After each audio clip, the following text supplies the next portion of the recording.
All right, Larry Krueger here from the Pink and a Pickle Krug Show with a little 49er video as we go. We'll give the Niners grades for their game against Jacksonville this weekend. Of course, a big 49er win. We're brought to you by Pig and a Pickle, the best barbecue in all of Northern California. And this video is also brought to you by Underdog Fantasy. That's right. You can win 20 times your money in a single game by going 5 for 5. It's a fantasy game, but you can win real money. This week, I'm going with Justin Herbert, lower than 264.5 passing yards. Mark Andrews, higher than 50.5 receiving yards in the Thursday night game against Cincinnati. Joe Burrow in that game, higher than 259.5 passing yards. Amari Cooper, higher than 55.5 receiving yards in the Browns game against the Steelers this weekend. And Lamar Jackson, higher than 220.5 passing yards. And you can enter the same as me. You can make your own picks or either one. Sign up using the link in the description. Use that promo code Krug, K-R-U-E-G, and they'll match you up to $100. All right, let's talk a little bit about the 49ers and their game this weekend across the board with the Jaguars. Very impressive win for the 49ers. Let's go grades all the way straight on down. There's a lot of good grades in this one. I'm giving Brock Purdy an A. Just watch the JT O'Sullivan quarterback school and just watching the precision and the creativity of Purdy and how he's just playing with such a solid base and showing great arm strength and accuracy. He was 19 of 26, 296 yards, 3 touchdowns, no turnovers on the road. A game the Niners had to have against a first place team, and he lit them up. Really good performance. I'm giving Purdy an A. All right, how about Christian McCaffrey? He had 16 carries for 95 yards. He had 6 receptions for 47 yards. He didn't get in the end zone, but man, CMC was good in this game. Really, really good. First of all, to have the 16 carries for 95 yards, his per carry average was fantastic. Didn't make a lot of mistakes in this game, contributed both as a rusher, as a receiver. Almost got in there for a touchdown, which would have been record-setting. I'm giving CMC an A. All right, let's go to Juszczyk. Juszczyk only had 2 catches for 26 yards, but he did have a touchdown. He also had some good blocks in the run game and in the pass protection game. So I'm going to give Juszczyk an A-. He did get in the end zone. He made a real nice catch there late in the second half. But really just overall, Juszczyk I thought was solid as a blocker in this game. Deebo Samuel, I'm going to give a B+. He had 4 catches for 30 yards. He also ran 3 times for 29 yards and a touchdown. He wasn't as involved as he potentially will be down the road. I think they're trying to ease him back in a little bit, but I gave Deebo a solid B+ for his effort. I thought he was really strong in the game, didn't make any crucial mistakes. And then, of course, he gives the Niners, he's a tone-setting player. He gives them the leadership as well.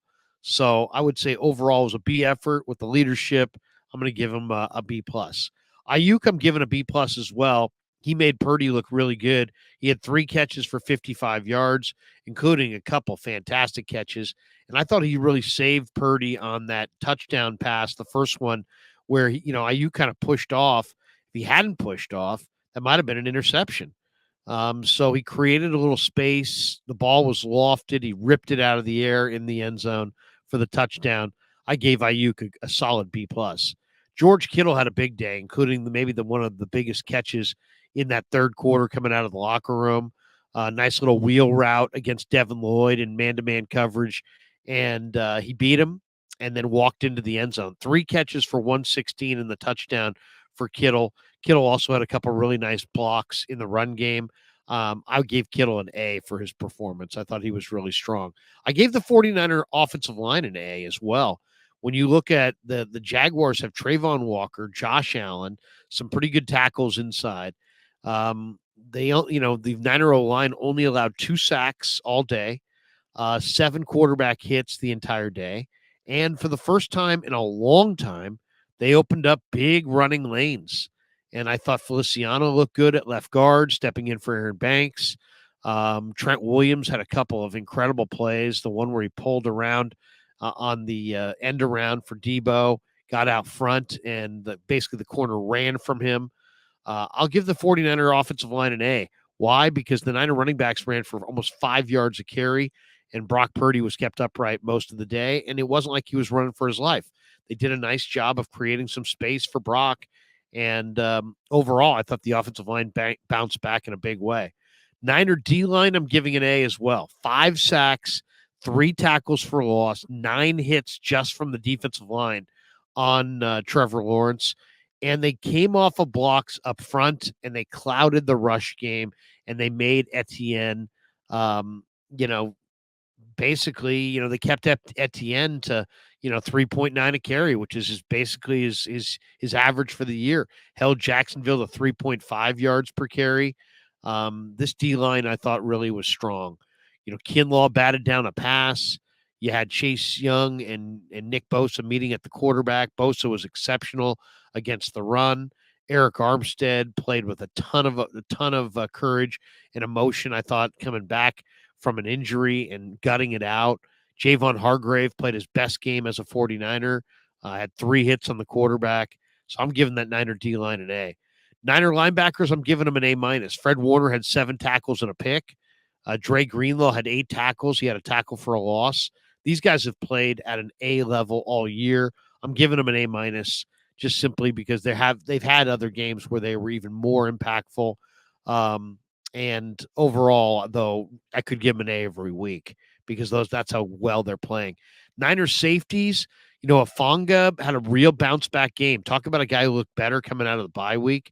It was Talanoa, who had 8 tackles and an interception. Tayshaun Gibson had 1 tackle. He had a big hit as well. I gave them a solid B. They did a nice job at taking away Evan Engram. They hugged up in the coverage. They didn't allow a bunch of soft passes and completions in front of them. I thought Hufanga looked so much more energetic in the run game as a defender than he had prior. I give them a solid B. Niner corners, I'm going to give a B plus. Lenoir had 7 tackles. Ambry had that forced fumble and 3 tackles. Mooney Ward had 2 really nice tackles and a beautiful pass breakup in the end zone. I thought the Niner corners stood up. I mean, the one thing about Jaguars have a lot of speed. Christian Kirk can run. Calvin Ridley can run. Evan Ingram can run. Jamal Agnew can run. These guys all have better speed than the Niner corners, and yet they didn't have that big play. They didn't give up big plays. They played with a ton of poise. Ambry stepping in as a first-time starter was huge. He had the 1 PI, but his coverage was tight most of the day. Ward really looked rejuvenated. Lenoir missed some tackles, but he also made 7 more inside. So I would say B plus for the Niner cornerbacks. As far as Jake Moody, was perfect as far as, he made his field goals, he made his PATs. But man, I mean, the 1 PAT kind of moved off from left to right and looked like it could have missed. The 1 field goal was inside the upright by about an inch. I mean, that can't be by design. So I'll say A- for Jake Moody. I'll give Mitch Wishnowsky an A. He buried the Jaguars deep inside their own 5-yard line on 1 punt. His touch punts have been absolutely fantastic. And then for coaching, the Niners got it done, and Wilkes, was on the sideline, not in the box. But I'll say just a B for the Niners coaching. I thought Shanahan deserves an A for some of the play design, but then going so aggressively and consistently and putting 5 extra hits on CMC just to try to get the record instead of doing it a little bit more strategically and trying to get to the 1 or 2, they really just isolated at the end of the game and just said, we're going to CMC every time. And I know he's doing the right thing for his player, but is he doing the right thing for the team? Well, what if he'd gone down there with an injury? And to me, it's like you kind of put the bullseye on him, and he took a bunch of hits he didn't need to take. If you really wanted to set him up, you probably should have thrown kind of some stop route at the 2 and to somebody who wasn't McCaffrey, since they were totally covering McCaffrey aggressively, and then let McCaffrey have a couple of chances from the 2 to get over the top or, score on the goal line. But so I didn't love the way they went about it, or even the idea of going with the individual record over team goals. But Shanahan did have a number. I mean, his team was ready to play. I'll say that. Wilkes' defense was ready to play. Wilkes made the adjustments. Shanahan and Wilkes, added some speed to the field in the form of Ambry Thomas. So I want to give him an A, but for that, the way they handled the CMC thing at the end was very questionable. So I'll give them a solid B across the board. But overall, that's those are high grades. I mean, there's really no low grades. An A for Purdy, an A for CMC, an A minus for Juice, a B plus for Debo, a B plus for Ayuk, an A for Kittle, an A for the O line, an A for the D line, an A minus for the linebackers, a B for the safeties, a B plus for the corners, an A minus for Moody, a A for Wishnowsky, a B for Shanahan, and the rest of the coaching staff. Solid effort by the 49ers. They went to Jacksonville. They had to have it. They showed up. They played big, and they got a W and ended Jacksonville's winning streak, ended their losing streak, and kind of repositioned them for a big run here in the second half of the season. So thanks to Pig and a Pickle for being the title sponsor of the Krug Show. Check them out in Emeryville and Corte Madera. Pig and a Pickle. And thanks to Underdog Fantasy for being a sponsor of this video as well. And thanks to all you guys for supporting the Krug Show on YouTube.